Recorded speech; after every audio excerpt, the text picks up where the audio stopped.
Hello, my name is Sarah Rodriguez, and today I will be presenting my presentation on equality in education. This will be a comprehensive analysis of the impact of recent Florida legislation on LGBTQIA plus youth. So first up, this is an overview of everything I'll be covering in this presentation. There's an introduction, and then we're going to go into the legal ramifications, social ramifications, and educational ramifications. And then we're going to have some examples of real people and real stories, and then we will hit our conclusion. So first, we're going to go into the introduction. So first, we're going to talk about my research statement. So in this PowerPoint, I will be going over the legal, social, and educational ramifications of recent Florida legislation on students and educators. Looking into all of these changes and how they are altering the structure of Florida's educational system, it will also provide an understanding of how queer youth voices are being altered within the Florida public school system. So what is all the new legislation that I will be talking about today? There are two bills that I want to cover, which are House Bill 1557 and Senate Bill 266. House Bill 1557 is called the Parental Rights in Education, and Senate Bill 266 is the Higher Education Bill. So what do these do? House Bill 1557 imposes guidelines on classroom discussions about sexual orientation or gender identity, and also allows for legal action by parents to take against educators if needed. Higher education requires annual reporting, limiting fund use for educational institutes, and alters the establishment of general education core classes. So what are the legal ramifications that we are currently seeing here in the state of Florida? So House Bill 1557 has two different points of the bill that I want to highlight. First is the student welfare, number 1, which adopts procedures for notifying a student's parent if there are changes in the student's services or monitoring related to the student's mental, emotional, or physical health or well-being. As it goes in more into student welfare, number 1, this bill really shows that if a student has a change in gender identity or sexual orientation, it is now the educator's responsibility to inform the parents, which is a big violation of that student's privacy. The student welfare number 3 says that classroom instructions by school personnel or third parties on sexual orientation or gender identity may not occur in the kindergarten through 3rd grade or in a manner that is not age appropriate or developmentally appropriate for students in accordance with the state standards. So this is a very vague statement. However, the part that I really want to highlight is it says any third parties. This third party could be a substitute, or it could be another classmate that has two same-gendered parents. The vagueness of this bill allows for a lot of not clear understanding. Next, we're going to go into Senate Bill 266, which basically focuses on higher education and universities here in the state of Florida.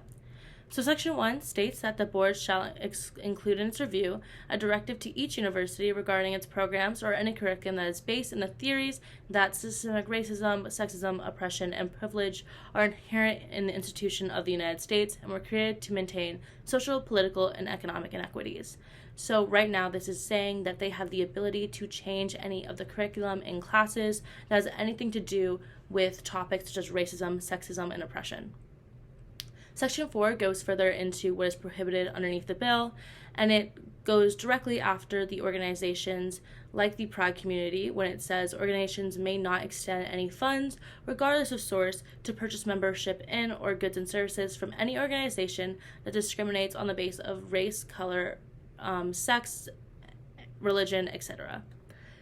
And it also says that advocates for diversity, equity, and inclusion or promotes or engages in political or social activism are now prohibited on campus.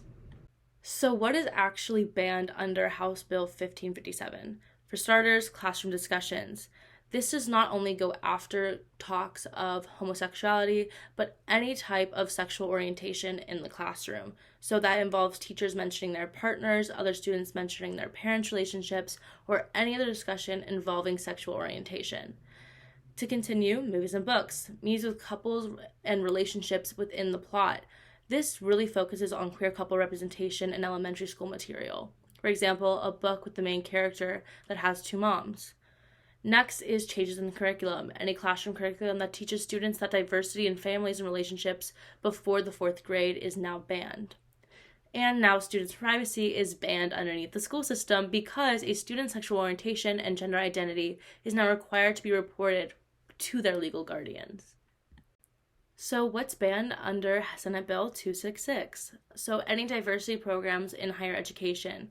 These involve activities or policies that promote differential or preferential treatment to individuals based on race, color, sex, sexual orientation, or gender identity. Any political activism on campus, any activity organized with the purpose of preventing change to a government policy, action, or function. And then any campus activities that are reviewed and determined to be prohibited through Section 1001.706 in Section 5, Section A. And then next, the curriculum. This limits what can be taught through general education courses. Ron DeSantis said that any woke topics, such as identity policies, will be banned under review. So specifically, House Bill 1557 brings up a huge legal issue. Parents can now also file lawsuits against school districts they believe violated House Bill 1557, meaning that educators, specifically queer teachers, now have to fear legal ramifications if they do not censor their personal or school life. So now let's cover the social ramifications of the new legislation. I wanted to cover a few queer mental health statistics to really show you where we are with queer youth mental health in the state of Florida at the time that this bill was produced. In 2023, a study in the Florida area stated that 45% of queer youth seriously considered attempting suicide within the past year. Furthermore, 48% reported extreme symptoms of depression, while 73% reported that they have experienced discrimination based on their sexual orientation in the state of Florida school systems. One of the reasons those numbers are so high is because of the many challenges that are faced by queer youth every day. One of those is discrimination.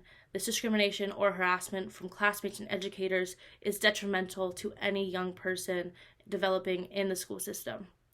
Furthermore, they have a lack of community. They're feeling isolated due to not having queer safe spaces in education or at home.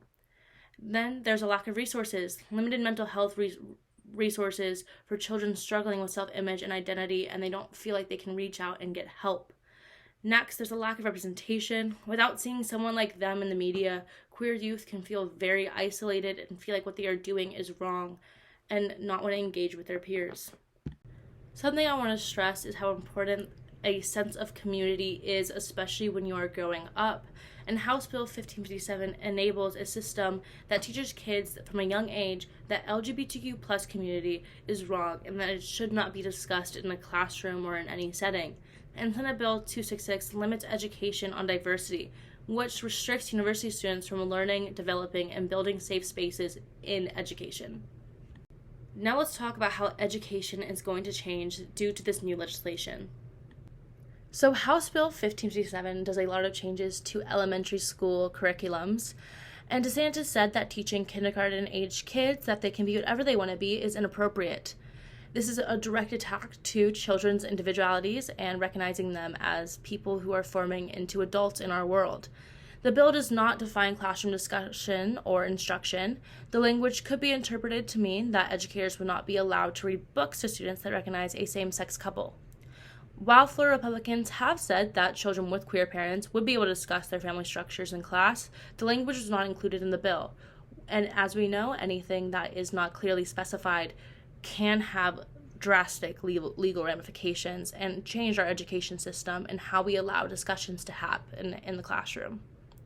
Senate Bill 266 focuses more on higher education changes, and it bans certain course materials focusing on diversity. It gives the Board of Trustees and President more power to hire and fire school personnel and erode protections for faculty.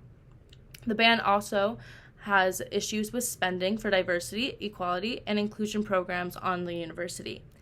And finally, it reviews and possibly prohibits majors and minors in topics including critical race theory and gender studies.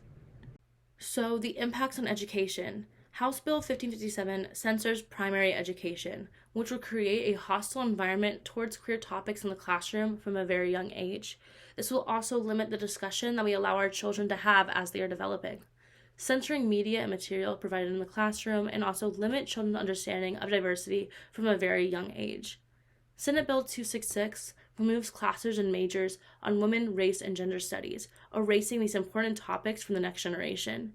It also puts pressure on educators to change the curricula in fear of being reviewed, which would create an over-censoring issue.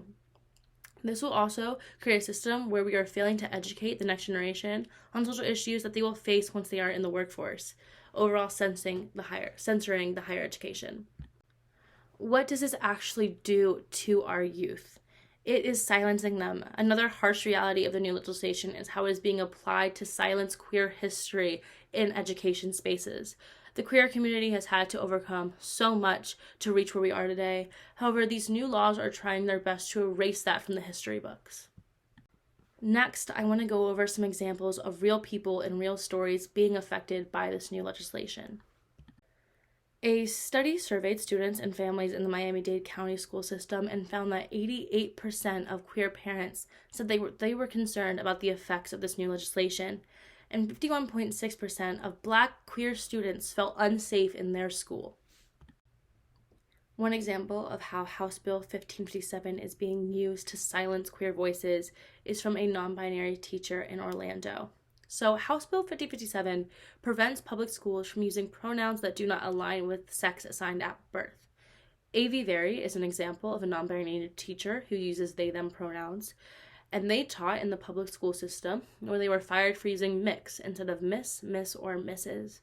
In a statement provided by the school, they stated that FLVS is obligated to follow Florida law and regulations pertaining to public education. This includes personal titles and pronouns within the Florida public school system. Overall, in this case, this bill was used to fire a perfectly good teacher in our school system because they were using pronouns that made them feel comfortable and safe in the school system. When it comes to Senate Bill 266, my example I wanted to talk about was New College. New College is an extreme example because it was the testing ground for Senate Bill 266. This is where Ron DeSantis went and reinvented a college and tried to test out how Senate Bill 266 would be used to change education. So New College is a public school which was originally seen as unconventional until Ron DeSantis reinvented it. What he did was he appointed new trustees to push his political ideology. This eliminated the college's diversity office. They ended up firing the diversity chief and academic librarian, both who are members of the LGBTQ+ community. They also abolished the gender study program and removed gender-neutral bathrooms, woke hallway art, and any other representational media around campus. Now let's talk about the conclusion. Let's recap on all this new legislation and what it is doing to our legal, social, and educational systems.